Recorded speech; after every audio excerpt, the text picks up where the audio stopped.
고린도후서 11장 7절부터 11절까지 말씀을 봉독해 올립니다. 제가 가지고 있는 성경으로 384페이지 쪽에 있습니다. 참고하기를 바랍니다.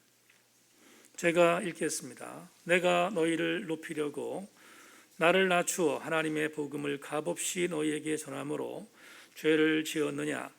내가 너희를 섬기기 위하여 다른 여러 교회에서 비용을 받은 것은 탈취한 것이라. 또 내가 너희와 함께 있을 때 비용이 부족하였을 때 아무에게도 누를 끼치지 아니하였으면 마케도냐에서 온 형제들이 나의 부족한 것을 보충하였습니다. 내가 모든 일에 너희에게 폐를 끼치지 않기 위하여 스스로 조심하였고 더 조심하리라. 그리스도의 진리가 내 속에 있으니 아가야 지방에서 나의 이 사랑이 막히지 아니하리라. 어떠한 까닭이냐? 내가 너희를 사랑하지 아니함이냐? 하나님이 아시느니라. 아멘. 이제 말씀 듣기 전에 아주 오래전에 불렀던 찬양 한번 하나님께 드리고 말씀 나누겠습니다. 괴로울 때 주님의 얼굴.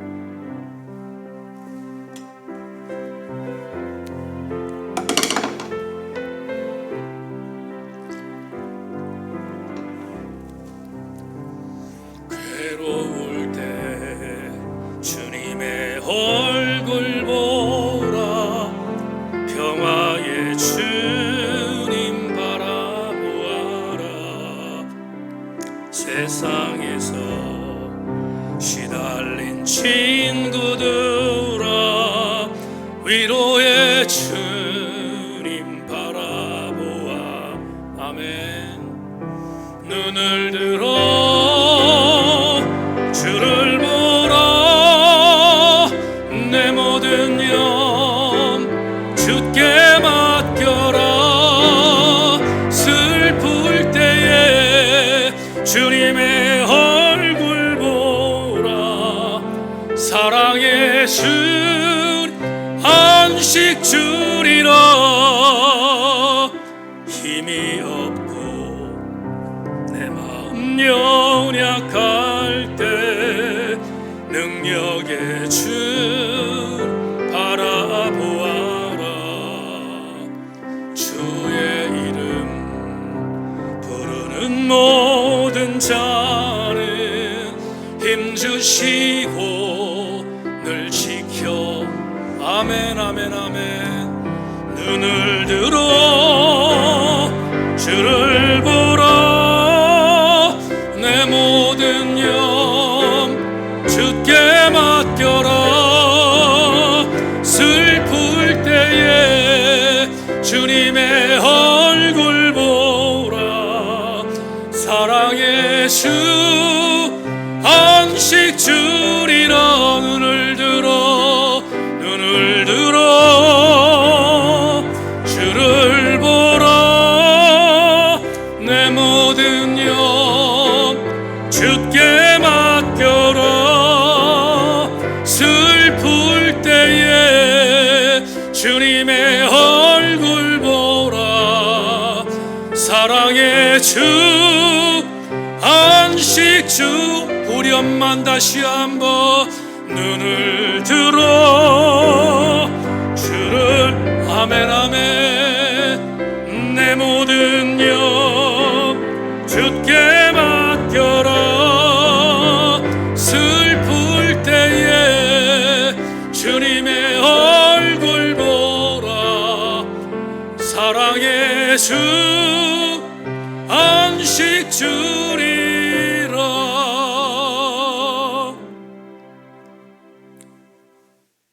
하나님, 예배를 마치고 예배당을 빠져나갈 때 이 찬송의 가사가 우리들의 신앙 고백이 되는 것은 물론이거니와 무기되게 하여 주옵소서. 오늘 말씀을 나눌 때 우리 함께 도전받고 교훈받고 말씀 앞에 부들부들 떨며 하나님의 은혜 안에 잠기는 행복한 시간이 되게 하여 주시옵소서. 예수 그리스도의 이름으로 기도하옵나이다. 아멘.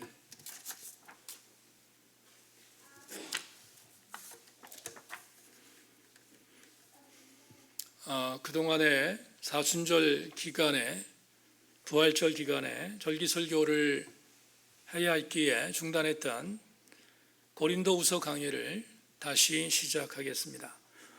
오늘 여러분과 함께 나눌 고린도후서 41번째 말씀의 제목은 무례하지 마십시다 라는 제목으로 말씀의 은혜를 나누겠습니다. 오늘 일부 예배 때 예배를 드린 우리 교회 지체 중에 한 명은 2층 예배당에 들어오면 반드시 강대상을 향하여 목례를 하고 본인의 자리에 들어가서 예배를 드리는 지체가 있습니다. 제가 그 성도를 주목하는 이유는 그 성도는 불교에 심취해 있다가 결혼을 하고 아내를 만난 뒤 개신교로 개종했고, 그리고 지금 신앙의 여정 안에서 잘 달리고 있는 지체이기 때문입니다. 그 지체가 강대상을 향하여 목례를 하는 것은 아마도 그의 불교적 영성에 기초한 것일 줄로 짐작합니다.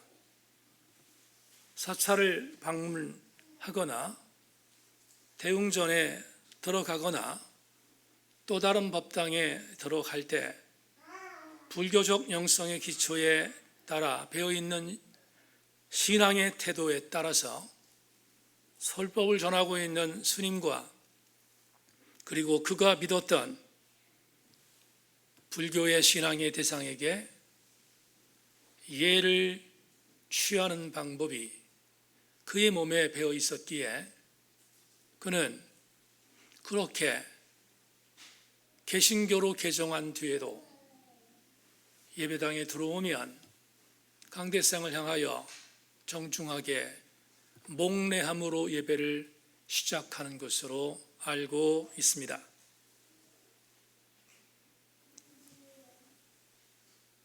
적절한 신앙인의 예의라고 확신합니다. 아주 오래전 제가 교육전사로 사역하던 교회에서 쓰라린 일을 경험한 적이 있습니다.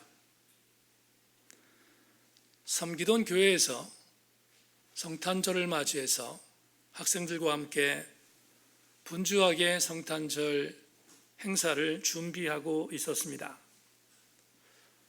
열심히 준비하고 있는 바로 그 순간 교회에서 소문난 어떤 여집사가 학생회의 연습 장소에 들이닥쳤습니다.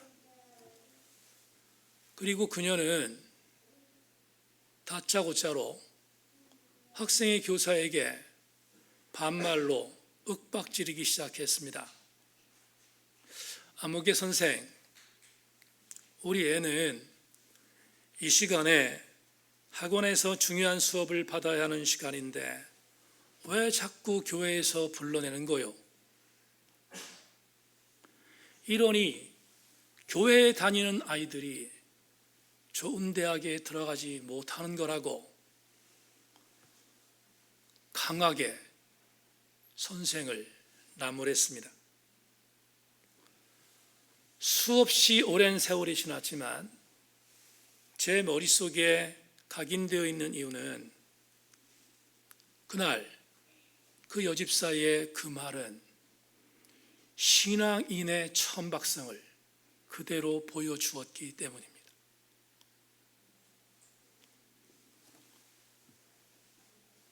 가난한 사람과 이웃들을 위해서 섬겨가는 크리스천 공동체 중에 브루노호프라는 공동체가 있습니다. 이 공동체의 리더인 요한 하인리 아놀드는 그가 쓴 공동체의 제자도에서 이렇게 말했습니다. 100마디의 성경 구절을 전하는 것보다 예의 범절을 다하는 것이 더 확실한 전도다. 목사로 사역한 지 31년이 지났습니다.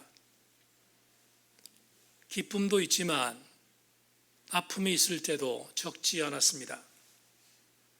목사로 사역하면서 가장 치욕스러울 때는 세속적 영역에서 만났다면 상대할 가치조차 못 느끼는 그 지체가 교회 안에서 만났다는 이유 때문에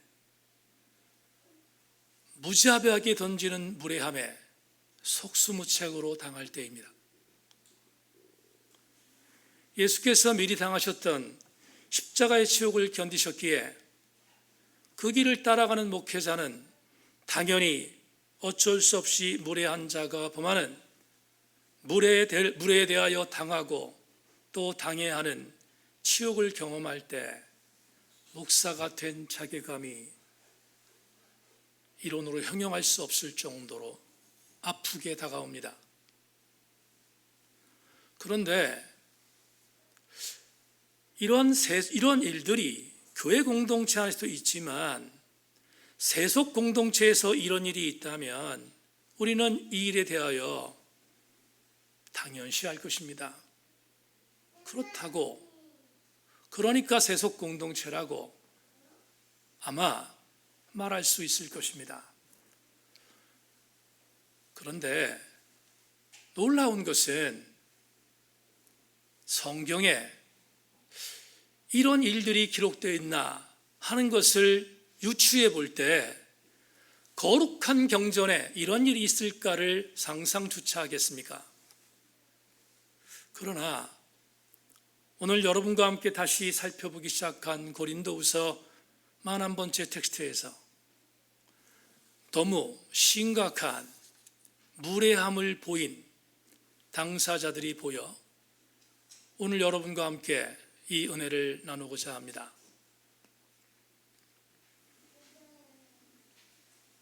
여러분, 우리 대한민국 사회에서 없어지어야 할 것임에도 불구하고 없어지지 않는 것이 하나 있습니다.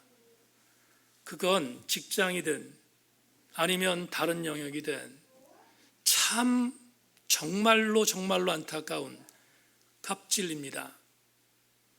갑을관계라고 하는 것은 대한민국 사회를 멍들게 하는 정말 아픈 일이 아닐 수 없습니다. 그런데 오늘 본문을 보면 성경 안에도 아주 진한 갑을관계가 형성되어 있음을 보여주는 텍스트가 오늘 여러분과 함께 나눈 본문입니다. 갑은 고린도 교회의 바울의 적대자들이고 을은 말할 것도 없이 사도 바울이었습니다. 한번 집요하게 추적해 보겠습니다. 7절을 봅니다.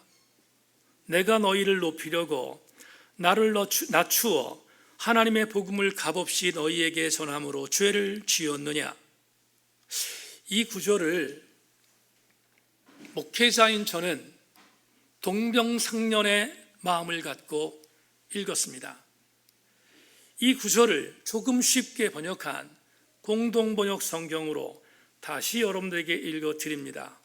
여러분을 높이려고 내가 나 자신을 낮추면서 하나님의 복음을 아무 대가도 받지 않고 여러분에게 전한 것이 죄가 된단 말입니까?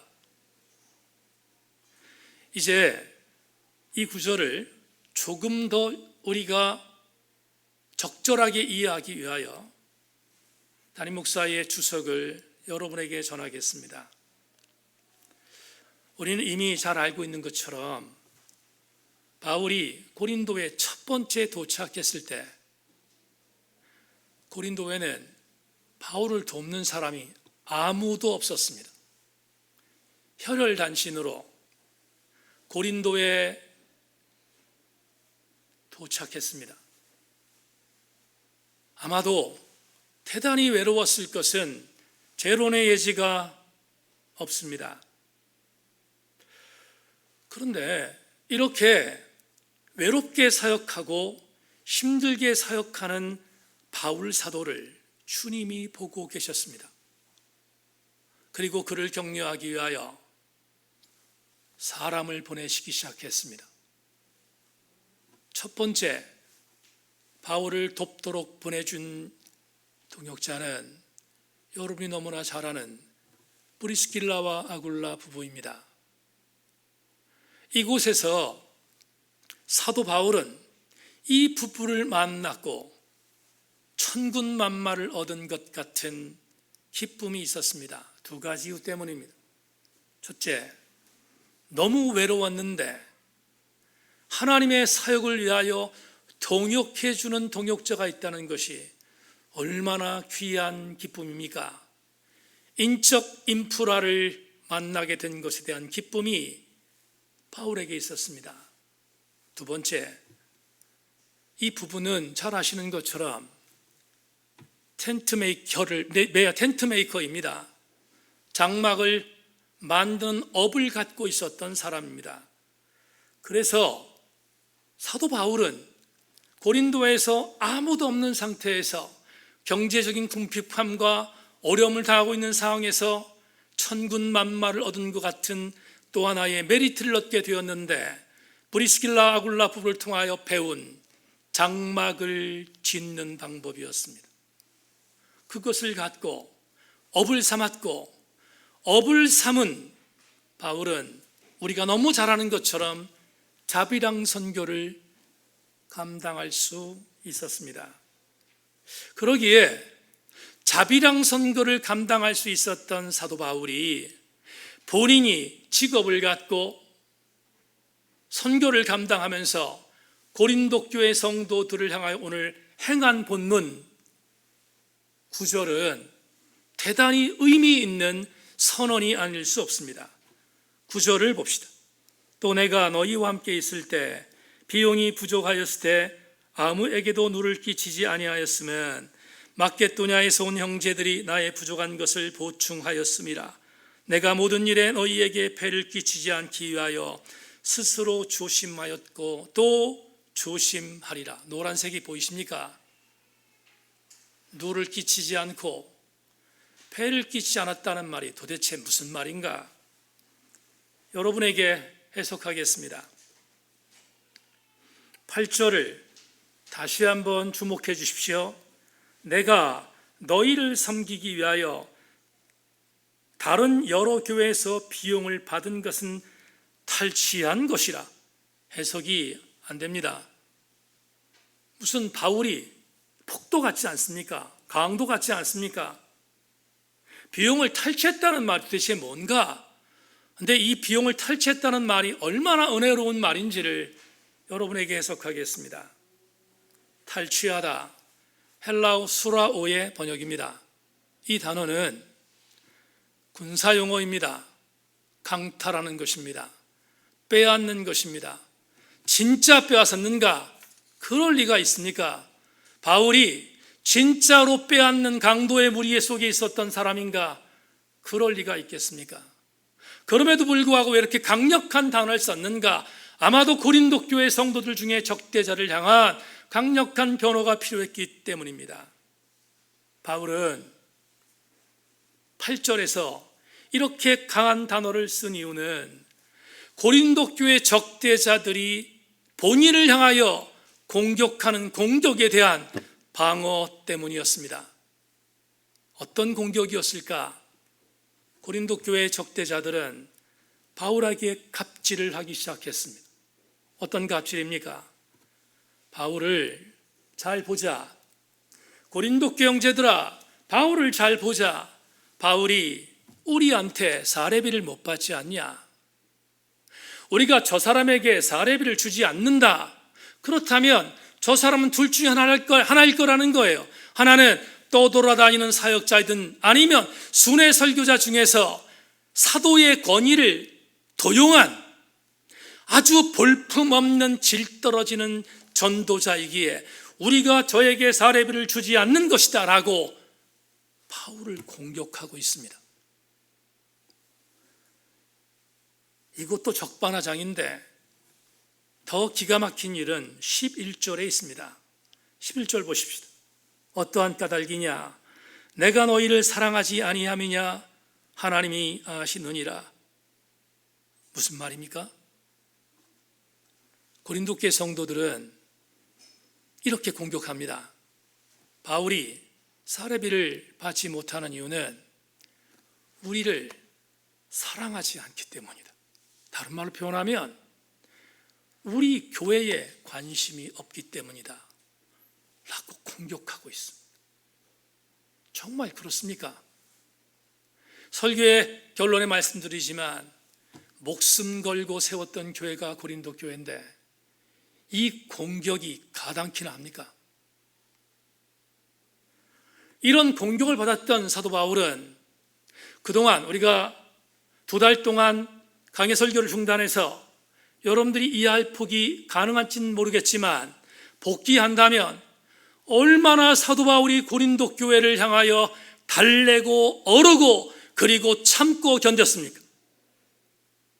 그런데 이 정도의 갑질이 있다는 사실에 대하여 바울은 더 이상은 그냥 있다가는 안 되겠다는 생각이 들어서 오늘 읽어드린 8절 9절에서 강력하게 본인의 사도권을 변호하며 방어하고 있습니다. 8절 9절 다시 읽습니다. 내가 너희를 섬기기 위하여 다른 여러 교회에서 비용을 받은 것은 탈취한 것이라. 또 내가 너희와 함께 있을 때 비용이 부족하였을 때 아무에게도 누를 끼치지 아니하였음은 마케도냐에서 온 형제들이 나의 부족한 것을 보충하였음이라. 내가 모든 일에 너희에게 폐를 끼치지 않기 위하여 스스로 조심하였고 또 조심하리라. 공동번역 성경으로 다시 읽어드립니다. 나는 다른 교회들이 주는 싹을 받아가지고 여러분에게 봉사했습니다. 말하자면 다른 교회들의 것을 빼앗아 여러분을 도운 셈입니다. 내가 여러분과 함께 있을 때 빈곤했지만 여러분 중 어느 누구에게도 폐를 끼친 적이 없습니다. 마케도니아에서 온 교우들이 나에게 필요한 것들을 다 공급해 주었기 때문입니다. 나는 여러분에게 조금도 짐이 되지 않으려고 했었고 또 앞으로도 그럴 작정입니다. 바울의 가슴 떨림이 보이십니까? 고린도 교회는 부자교회였습니다. 그런데 그 교회에서 사례를 받지 않은 이유는 가난한 교회였던 빌립보 교회와 베레아 교회에서 적은 선교비를 지속적으로 보내주었기에 부족하지만 나는 이것 갖고 버텼다고 말하고 있는 바울의 절절함이 보이십니까? 이제는 8절과 9절을 바울의 언어가 아닌 이강록 목사의 언어로 바꾸겠습니다. 이렇게 부연하겠습니다. 내가 고린도 교회에서 마땅히 받아야 할 사례를 받지 않은 것이 다른 사도들처럼 사도권이 없기 때문이 아니다. 내가 너희들에게 받아야 할 사례를 받지 않는 이유는 내가 나의 생활할 수 있는 직업을 갖고 있어 자비랑 사역을 할 수 있었기 때문이며 동시에 나에게 마케도니아 형제들인 빌립보 교회와 베레아 교회 지체들이 보내준 끊임없는 선교비 때문이었다. 비록 이 비용은 내가 생활을 하는데 부족한 물질이었지만 그럼에도 불구하고 내가 너희 부자교회의 손을 벌리지 않은 이유는 너희들에게 폐를 끼치지 않기 위해서였다. 마땅한 사례비를 너희들에게 받지 않은 것이 자격미달, 사랑 부족 등등이라고 운운하며 갑질하는데 그렇게 치사하게 행동하지 말라. 나는 내가 선택한 이 방법을 초지일과라며 사역할 것이다.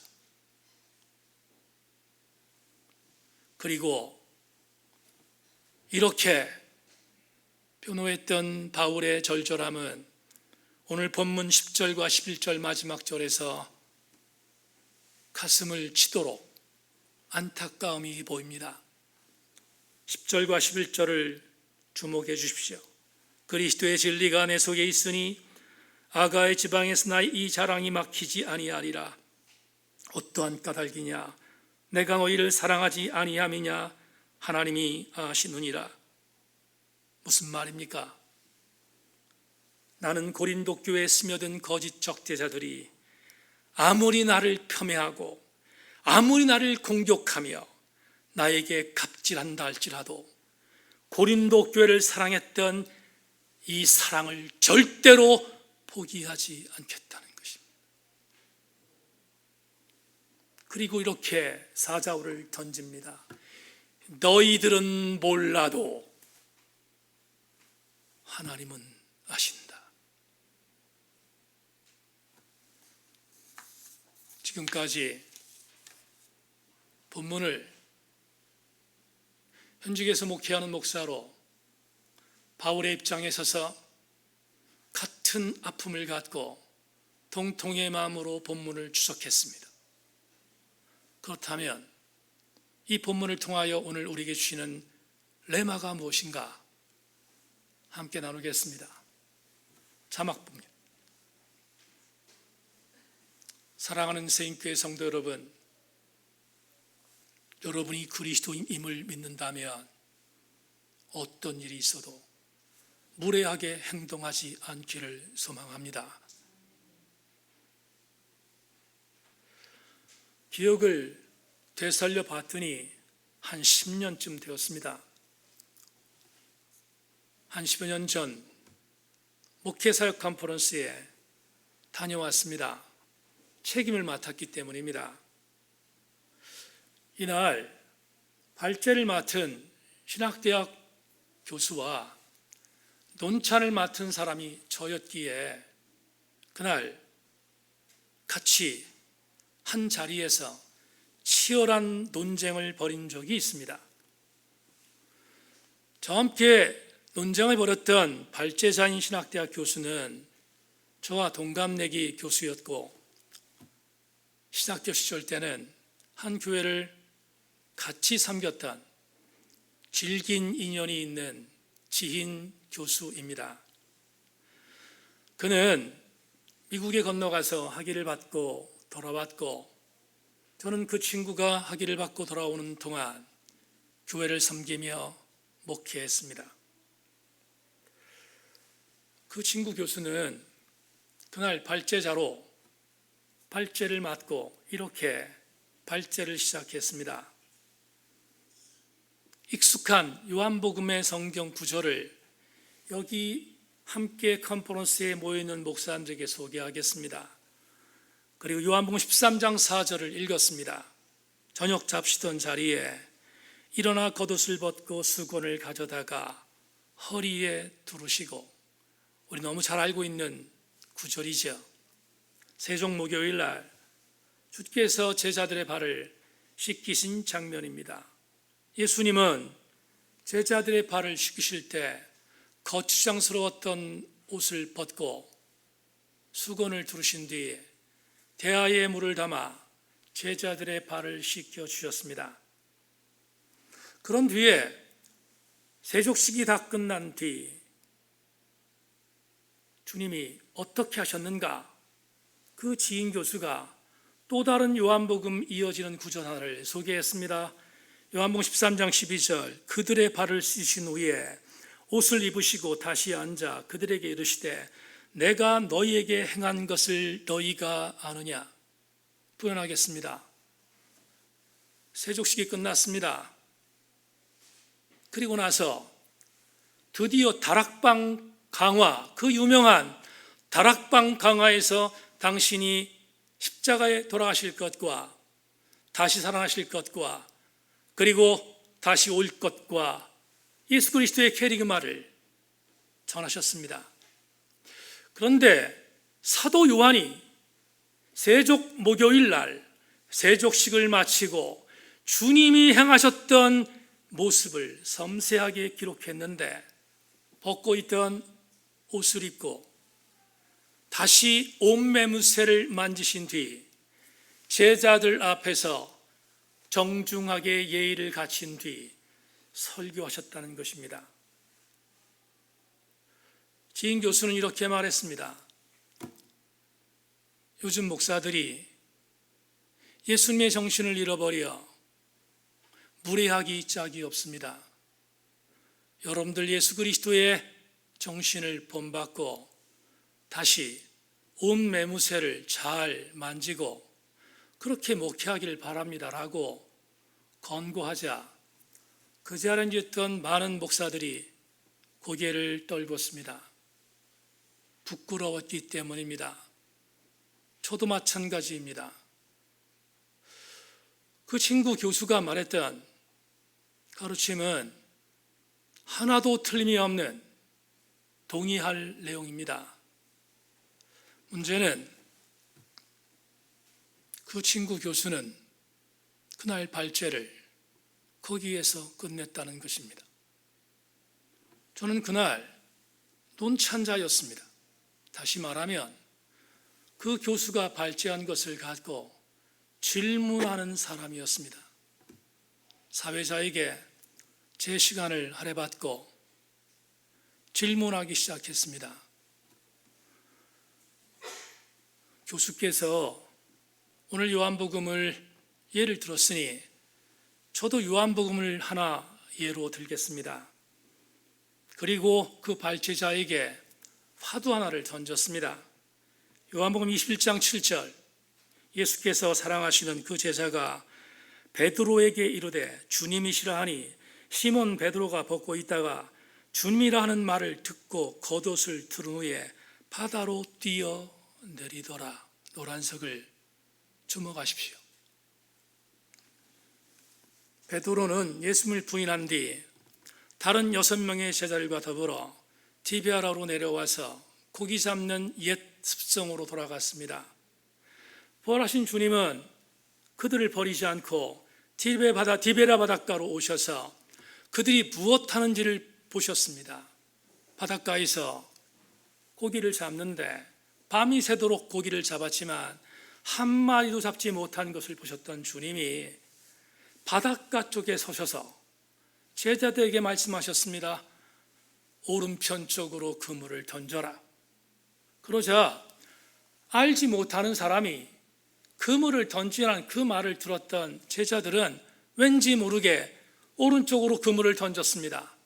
그리고 여러분 잘 아시는 모나미 볼펜에 있는 153마리의 고기를 잡았다고 성경은 증언하잖아요. 그런데 153마리의 고기를 잡은 그 순간 예수님의 사랑하시던 제자 요한복음의 저자인 요한이 이렇게 외쳤습니다. 주님이시다. 주님이시다라고 외쳤습니다. 그러자 역시 다혈질적인 제자 베드로가 기뻤는지 바다로 뛰어내렸습니다. 한 번의 경험이 있었으니까 두 번 어렵지 않았을 것입니다. 예수님이 있는 쪽으로 뛰어내렸습니다.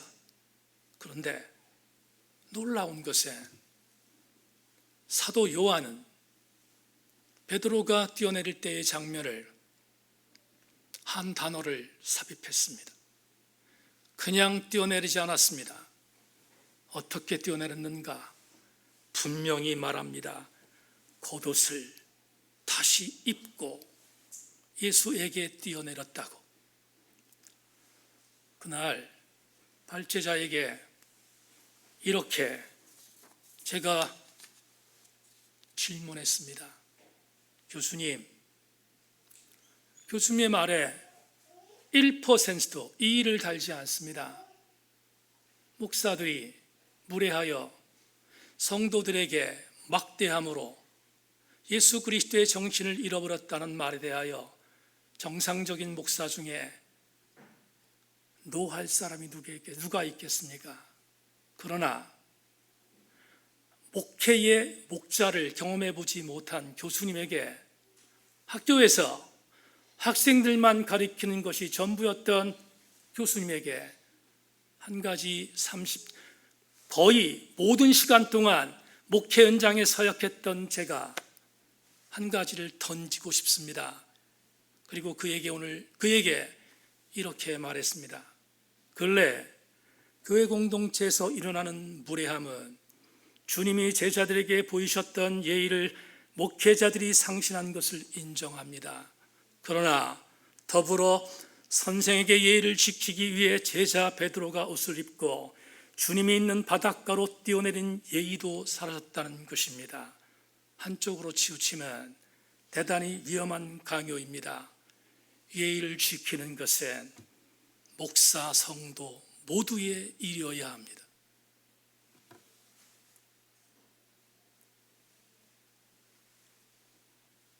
로마서를 사도 바울이 썼습니다. 대서사시인 로마서를 기가 막힌 하나님의 조명을 받고 썼습니다. 누구에게? 당시 최고의 도시였던 로마에 살고 있는 그리스도인들에게 매너리즘에 빠져 있으며 교리적 도그마에 빠져 있어서 그리스도인답게 살지 못하는 로마의 그리스도인들에게 로마서를 써서 보냈습니다. 그런데 이 로마서를 누구에게 맡겼습니까? 당대 사도 바울을 옆에서 지근거리에서 도왔던 실로아노, 디모데, 누가 등등의 기라성과 같은 남성 제자들에게 맡기지 않고 이 로마서를 그 먼 로마로 향하는 여행 속에서 데살로니가 바로 옆에 있는 자그마한 어촌 겐그리아 출신의 촌뜨기 베베 집사에게 맡겼습니다. 베베는 여성입니다. 강도의 위험이 있고 수많은 습격이 있는 위험한 시기 속에서 로마서라는 기가 막힌 대서사시를 베베에게 맡기는 바울의 심정이 어땠을까? 굉장히 착잡했을 것입니다. 그러나 당시 베베만큼 신뢰할 수 있는 사람이 없었다고 인정한 사도 바울은 베베에게 이 엄청난 서신서를 맡겼습니다. 보내면서 분명히 로마의 기득권 그리스도인들이, 로마의 강한 기득권을 갖고 있었던 그리스도인들이 여성을 깔볼 것을 예고하여 로마서 16장 부록에서 다음과 같은 사족을 남겼습니다. 로마서 16장 1절로 2절, 내가 겐그리아 교회 일꾼으로 있는 우리 자매 베베를 너희에게 추천하노니 너희는 주 안에서 성도들의 합당한 예절로 그를 영접하고 무엇이든지 그에게 소용되는 바를 도와주시니 이는 그가 여러 사람과 나의 보호자가 되었습니다. 합당한 예절, 헬라어 악시오스의 번역입니다. 악시오스는 원어의 의미를 그대로 말한다면 가치 있게 여기는, 귀하게 여기는 뜻을 갖고 있습니다. 그래서 뉴 킹 제임스 버전이라는 영어 성경에서 이렇게 번역해 놨습니다. 여러분은 주 안에서 성도로서 가장 가치 있는 매너로 베베를 맞으십시오. 얼마나 적절한 당부입니까? 겐그리아 출신의, 어촌 출신의 나약한 여성이라고 깔보지 말고 너희들이 할 수 있는 가장 가치 있는 모습으로 베베 자매를 영접하라는 것은 무례하지 말라는 것입니다.